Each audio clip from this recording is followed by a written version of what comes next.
It's Wednesday, March 6th. Here's what's coming up on our mayor's office. But I'm in full uni. I'm like, I got to go lay down. So I go up into the locker room, bro. And whenever Bartolo Colon was on the team, whenever Bartolo Colon didn't pitch, all he would do is be up eating and watching Telamundo. So I'm like, what's up, Bart? I was like, dude, listen, I was like, I just took a Levi Garrett Sabatino's bazooka. I go, I got to lay down. Well, the couch wasn't that big, so for the next 5 innings, I had my head on Bartolo Colon's lap, laying down, watching Telemundo with him for like 2 hours. Are you serious? Hour, I swear to God, true story, for an hour and a half. And I'm in love with the good life. Can't give it up. Make it to the top. Keep climbing. I wanna live it up.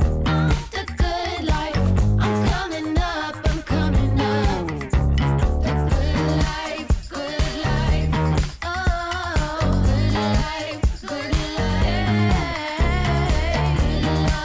Good life. Boom, coming in hot, Chichi. What's going on, brother?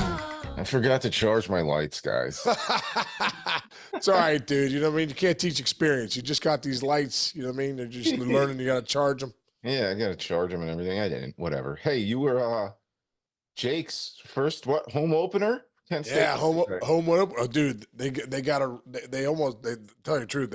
It was an incredible game. They almost lost to Tiffin, who was a Division II team. Mhm. But Tiffin could swing it, dude. They had some good players. It was a legit team.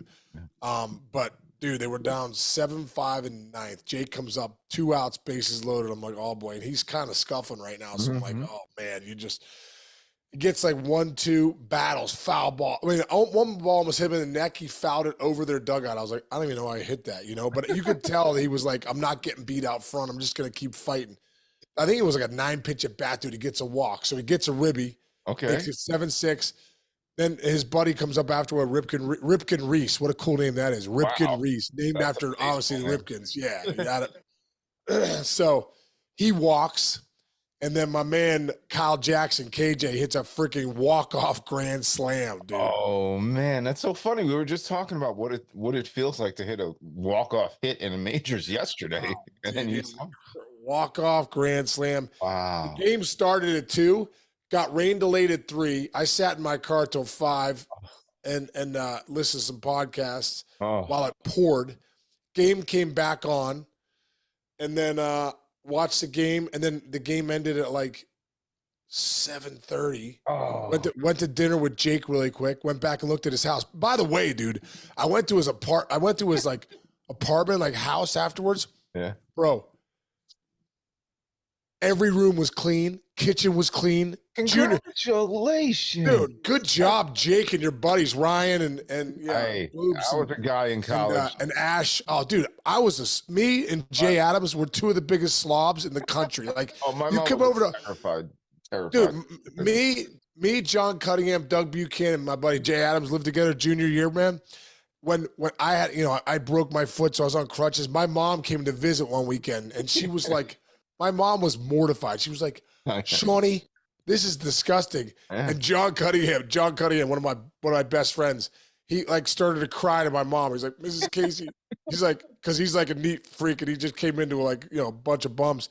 He's like, is there any chance you could help clean the house? My mom spent like 2 days cleaning the apartment, bro. I know. While John Cunningham cried in the corner. Dude, listen, I'm similar story. My mom, Italian, amazing cook, like the greatest Italian cook, learned how to cook in Italy, right? Wow. So like at the beginning of each semester, she would give me these like just vats of sauce, like La Matriciana sauce and like good stuff. And I would always make food like the first week with my friends.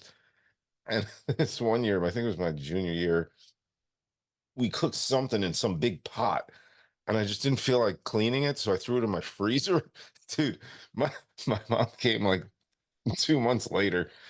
You open my freezer, it was like Jurassic Park. It was like the scene in Ghostbusters when like Gozer is like in the freezer. My mother was like, "How do you live like this? You're getting like it's like asbestos coming." Oh my God, dude. It's hard, man. It's hard to be a guy. Oh my God. I was saying the biggest reason we had like the biggest reason we were so nasty is because we had like it wasn't even a beer pong table. It was a beer pong table, but we had just a big piece of plywood Uh, right when you walked in. So it was like, yeah, you yeah. know, people would come over and hang out like during the week and stuff, and you just never, and then you Uh, never clean it up. It's ridiculous, dude. it's Ridiculous. terrible. So listen, to say the least, I was beyond excited that it was like a nice. Actually, it was like a nice place, legit. That's really surprising. You know what though? Guys nowadays are a lot more in tune to like what is the right thing to do than we were when we were like 19, 20. You know what I mean? Like I just think they just like, Dude. oh, they're not going to get a girlfriend if they have a dirty house. Back then, Yeah. I don't know, it was all free for all. Embarrassed for myself. I know, me too. Dude, I remember that was the first time. This is when you know that you're this is when you know that you're in a place that like you're just like whatever. I remember I came down one morning, it was like Saturday morning, we had it was a party the night before, so I come down, probably around 11 o'clock, watch some like Saturday afternoon football. Yeah. And I'm so thirsty. You know that feeling you're just like so parched? I'm like, I am so thirsty. So I just actually gagged thinking about this story for a second there. Like actually just took me back. So I'm like so thirsty, and there was a McDonald's cup next to me with the straw in it, like straw, everything.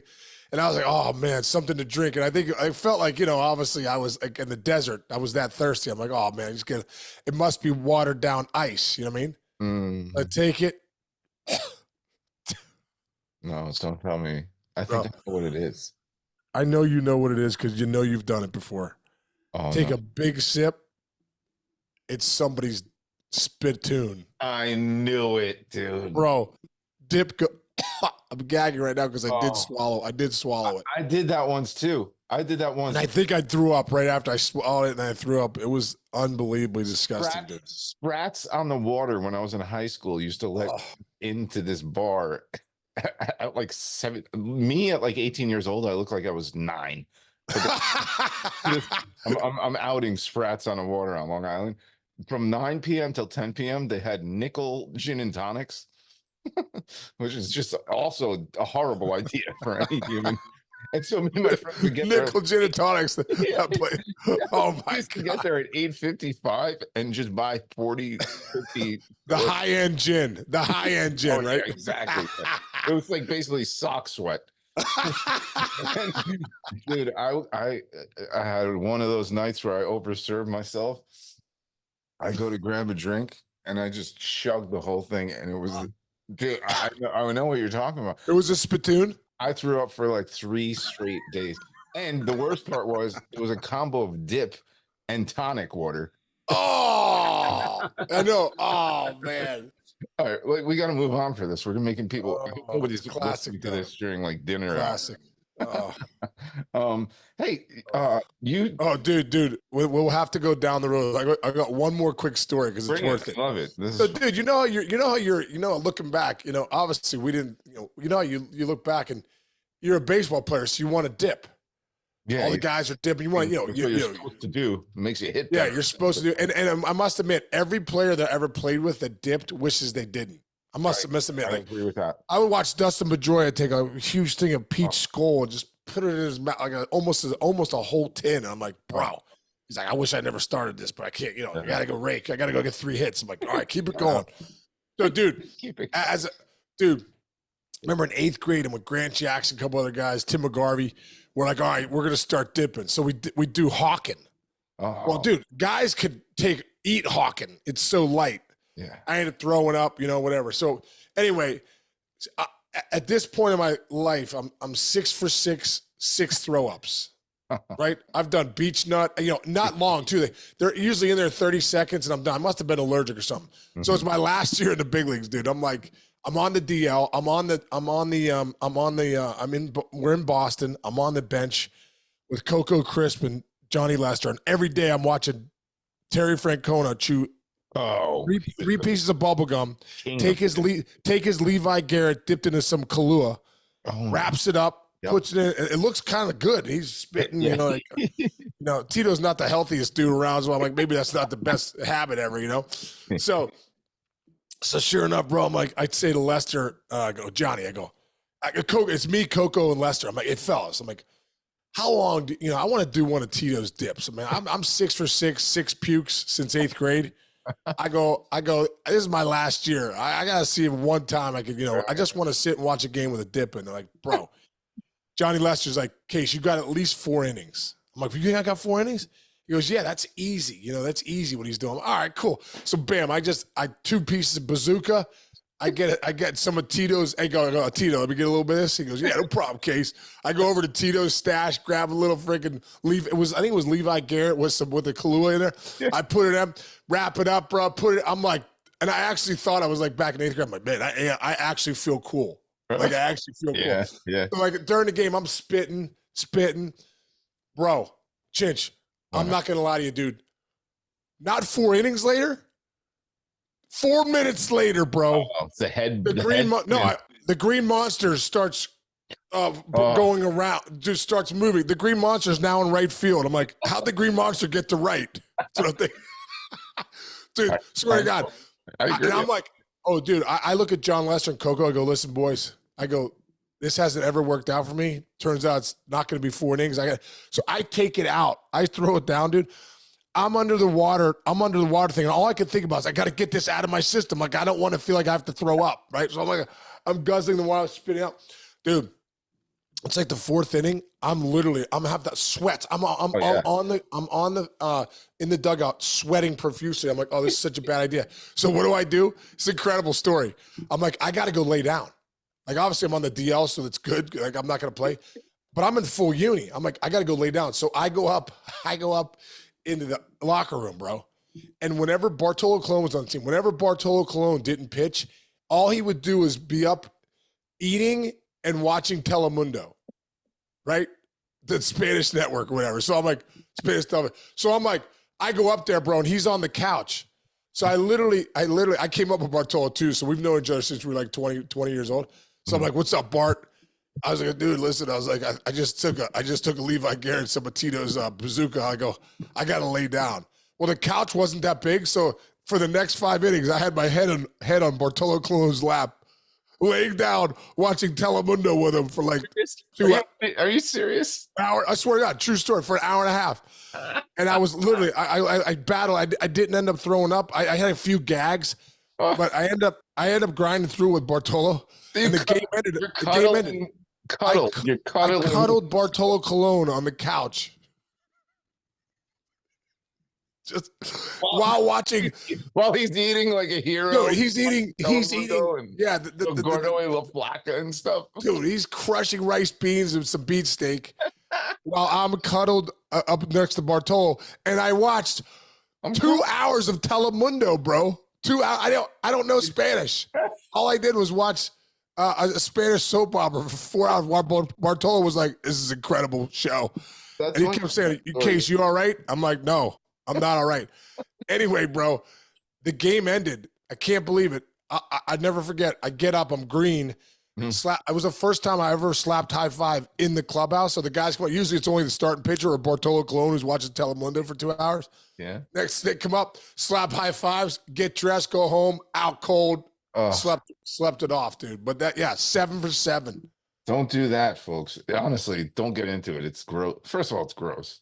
But you can if you use Bartolo Colon as a pillow, that helps you get through it. Oh, I got to get some of my Photoshop people in on it. We got to do something with this. It's so good. Hey, we've gone down this line, but hey, you talked to somebody today. Yeah, dude. You know what? Another great thing, man. JD Donaldson called. What a cool guy, man. Just to kind of say thanks for the way the way it was done, and and I think it was cool because, hey, man, as a you could do the old line of call a reporter and you have the article is written to get a couple quotes, or for him to come on our show and really be able to lay out and thank the fans and a lot of the coaches that helped him and all the people that were a part of his journey and give a tribute to his mom and how tough she was and raising him as a single mom. And it was just so much goodness, you know what I mean? And I think he said he got some unbelievable feedback and all that stuff. And dude, we had a great conversation. And one of the things I want to talk about the conversation was, he's like, you don't realize, you know, the impact that you might have had on certain people and fans in Toronto and Oakland and all these places, you know, that he was. And I was like, you know what, man?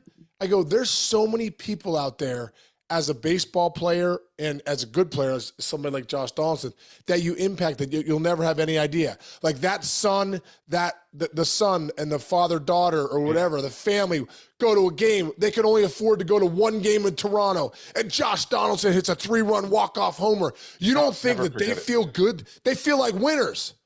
They feel like winners. They walk out of there. They have stories for the rest of their life. You remember when Josh Donaldson hit that 3-run homer walk-off? I still have people say to me like, hey, we were at the only game I ever went to was a game you hit a walk-off double in the gap, and we were so excited driving home. We drove back to like Cleveland, Ohio from Cincinnati, and we were big Reds fans. And dude, you don't realize the people you're impacting. There's 40,000, 30,000, 40,000 people at most of the games.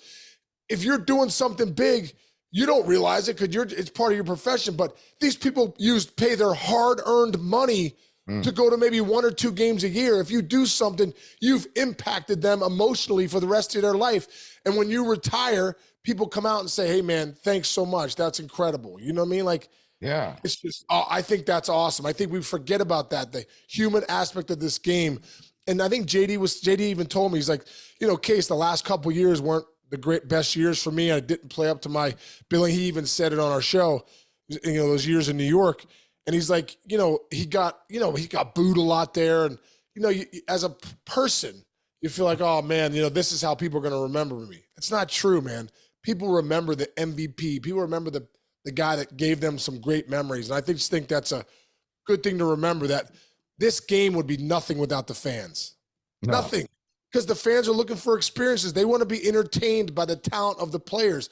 And sometimes as a player, your world gets so small because you're like, I'm not doing that well. Oh, I'm so overwhelmed.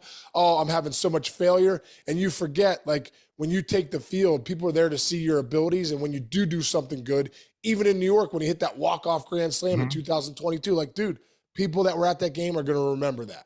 Actually, that's very well put, dude. Obviously, and you've been there before, but like I was actually looking at the comments, and like he was an outspoken guy. I would say it was like 95% positive comments, maybe 5%, and wherever you go on the internet, Of course, you're gonna have that, dude. Exactly. Jerks. But generally speaking, like you said, like everybody, he had my favorite walk-up song. A lot of people talked about how they loved his. He did it was Regulators, Regulators. Oh no! Yeah. And like people were talking about, the first time I saw him walk into the plate with the Regulators song, I was like, this guy's he's going to be a great Blue Jay. And I was like, holy cow, you see it, you do. Hey, my memories, Dave Winfield was my favorite player when I was a kid. I remember being in 2nd grade and him hitting a game-winning home run. And like, that was it. I'm like, he hit a home run on the day I went to the game. Dude. And my favorite player hit a home run.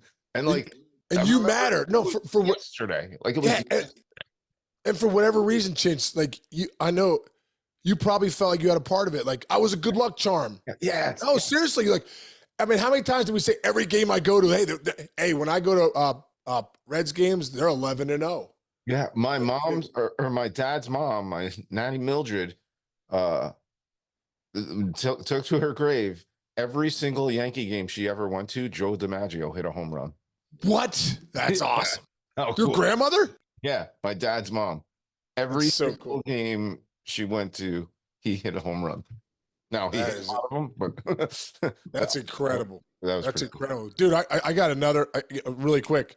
Yeah, you're talking about DiMaggio. Mm-hmm.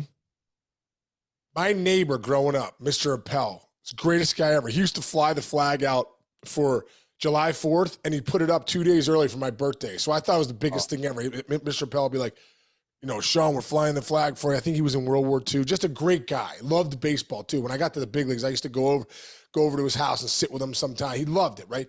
But I remember he told me a story one time. He was at the Babe Ruth call shot game. Oh my goodness. How cool is that? When I hear your grandmother talking about DiMaggio, you're like, dude, that's history. Like, you want to know what she know about DiMaggio. I remember talking to my neighbor, Mr. Pell, and he was at the Babe Ruth called shot game. Wow. It was in Chicago, I think. Chicago. Yeah. Yeah, so he's from Chicago, and dude, he pointed the bat, and my neighbor, Mr. Pell, was at that game. How cool is that? That is super cool. Yeah, Oh, it's super oh, that's why the game is great, man. It's just And there you go. a bucket of memories. And there you go. Babe Ruth doesn't know Mr. Pell was at the game, right? At the end of the day, but Mr. Pell forever would tell me and his grandkids and anyone that would listen, hey, Yep. I was at at history. I saw it. You know what I mean? I saw that happen. I'll tell you one more. Cool. That was the weirdest thing that's ever happened to me ever. This is a quick one. Red Sox beat the Yankees, big deal in 2004, and then they get to the World Series, and they still in the World Series. Right. So they win. I think I was still at ESPN. So I'm out on a field, and I'm standing there on the field, and it's like mayhem. The Red Sox, Millar and all those guys are going crazy on the field, and I look over, and I just see, was it Jimmy Fallon? Oh yeah, and Drew Barrymore out with Drew Barrymore, and I was like, they're standing like right over here, and I was like, what's going on? Like, what? That's Jimmy Fallon, that's Drew Barrymore, and they're like kissing on the field while they celebrate. Turns out they remember Fallon did that Red Sox movie. So whatever that movie was, when the Red Sox started getting really good, and then they were going to beat, and then when they beat the Yankees, they changed the ending to the movie. And so like they went to the World Series and they recorded whatever shot that was. But like at the time, I didn't know they were even making a movie. And I look over and I just see Jimmy Fallon making You're like, I didn't know they were together. And I was like, this is really what's happening. It's so funny. Anyway, that's So good great. stuff, man. Baseball's great. Love it, dude. Really all you need to know is baseball's great. We got a lot of stuff to get to this week. I think we're good for today because I think we might have the hammer John Heyman on to tell us what the heck is going on with these two starting pitchers. Like, Yeah. is Snell and Montgomery? We're getting to a point where they might, if they sign, they might not start the season, right? They're not gonna. I don't think. You think How it's could already- you? How could you? Yeah. Okay. So maybe we'll get him. Yeah, it's What do you- March 5th. Or they're gonna, obviously they're throwing now and they're probably facing some hitters on the side somewhere. But like, at the end of the day, you got to meet your team. big league games and stuff like that. Yeah. So, yeah, I'd love to hear what the hammer John Heyman has to say. I love calling. All right. So Johnny's the best, dude. Johnny and I've shared an office for our first like 5 years of the network, and I'm like, I love this guy, man. Heyman's the best. He is the best. He's just one of the most underrated funny people, and he's one of the funniest guys in the world. Quick-witted. So maybe we'll get him on maybe like Friday. Yeah, awesome. Dude, tomorrow, let's get to. You sent me a video of a few players, but don't say who they are, but talking about the argument for hitting down versus hitting up and all that stuff. Yeah. Maybe we can get into that tomorrow. You think? Yeah, let's talk about it. Yeah, I thought it's an interesting conversation. All right, cool. All right, anything else you got to get off your chest before we get out of here today? No, man. I think that was some great stuff, man. That was some great. Dude, it's funny where the show went. We didn't even discuss. I mean, None of these stories. Yeah, that was great though. That was great. Laying in And for all you kids out there, don't dip. Don't dip. It doesn't work out. It's not good for you. It doesn't work. It's like 2024 smoking. Like nobody wants to see you carrying a spittoon around, spitting into it, where your buddy has a chance to drink it the next morning, and you have a chance to snuggle with Bartolo Colon for 5 innings on the couch. Yes. There's our public service announcement for today. Brother, have an awesome day. We'll catch up tomorrow, right? Yeah. All right, Gigi. Have a great day. Everyone out there, thanks for listening. Subscribe, download. We'll see you guys tomorrow. See you, buddy.